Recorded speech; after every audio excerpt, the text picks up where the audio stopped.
All right, Sheila, let's get started. Here Okay. is our white wax. So I've got the white wax. I'm using Bare White Wax. There's a lot of brands out there, so it really doesn't matter what you choose to use. I just use this because it's super economical and I'm cheap. That's true. I'm cheap. I've got my bristle brush, natural bristle brush. If I can figure out how to say that. Bristle brush, bristle brush. Bristle brush, brush. All right, dip my bristle brush. We're just gonna call it a natural brush. Yeah. Natural brush in the white wax. We want to use long strokes, and we're going to use our brush in the direction of the grain of the wood. For this particular piece, I want my brush strokes going all the same direction. Nice long brush strokes. All I'm doing is brushing the wax on. I want it to settle in the grooves so that it accentuates those natural character flaws.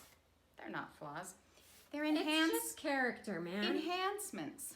Gives the piece some of its own stuff. It's So unique. I just keep dipping in the wax when I need a little bit more on my brush, and just keep my long brush strokes going.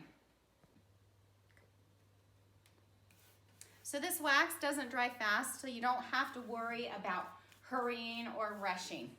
You have a lot of wiggle room to get this just the way you want it. So I've got little nooks, scrapes, that I want the white wax to settle into. All right, so I have finished this. I'm gonna go back over it with soft, gentle strokes. Just trying to even out my strokes, make sure they're kind of straight. You don't want skitty-wampus lines all over the place. That is true. No skitty-wampus. None of that.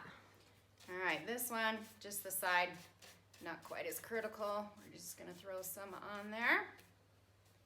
You can see this is a super, super easy technique. Yeah. But it really changes the look and style of the piece.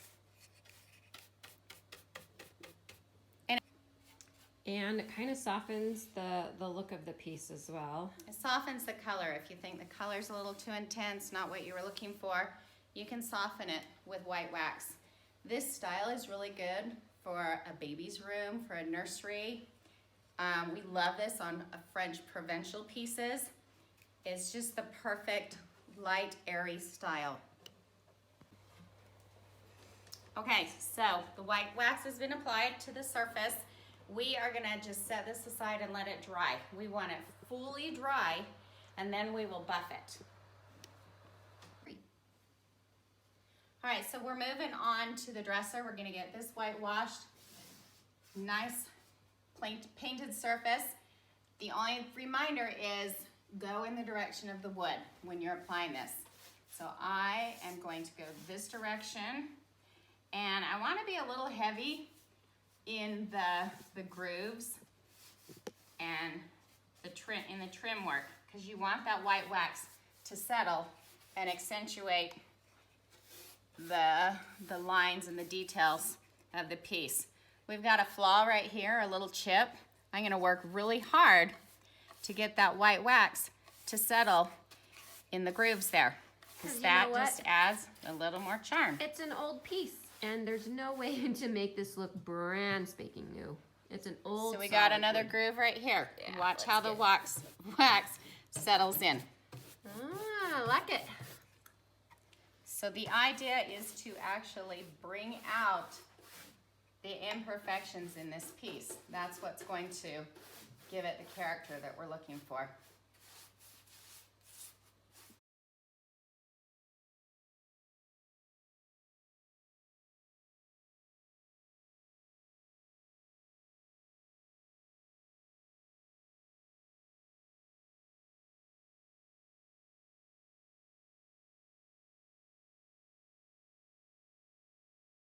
Okay, let's see the next cool thing about this dresser. We love this little woodwork. I think it's so neat. Look at all that. So when Sheila puts the wax in, it's really gonna bring it out. Okay, let's see it.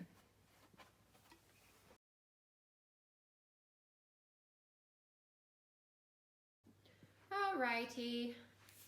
Look at these cool little guys on the side. I like it. I know. You put a lot of the wax in each little doodad and it brings that out, all that character. Okay, so we are done. How do we store our brushes again?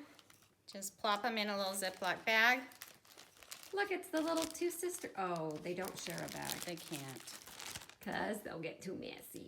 Seal it up, and you're ready to go for next time. You know what? You should probably label that and say white wax. Oh, I for sure will. Because what if we mix that with other kind of wax and that would be a disaster? It really is a disaster. Okay, Sharpie that up, man. White wax. Nice. Woo woo. All right, so here we have our piece that we just have one coat on, and you can see kind of the lines from the white wax and a little bit of the chunks where things are. So what we're gonna do is just take our t-shirt and we're just gonna give it some regular old elbow grease. And as we did the wax before, we're going in the direction that we put the wax on. So the direction of the wood. And you can see, I don't know if you can see in the camera, but you can see the shine starting to come out right here where I've put a little bit of extra in. And then move to the next section. So you're saying this section is done, right and here. this one is not. Yep. I can see the difference. Good, because It's I'm subtle, but I can see it. I'm putting the elbow grease I in. know. It does take some elbow grease, no doubt. Okay, so I just finished this drawer, and it has a very smooth feeling. It doesn't feel sticky like it had before when the wax had been sitting for about 24 hours. So I buffed that first one. My arm is exhausted. It's a good workout. We have all of this left to do, but when you do it with a friend or a sister, it goes a lot faster. All right, so we have these little intricate details, and we're not taking all of the wax off. You're just kind of giving it a little shine. Otherwise, it's a really dull finish.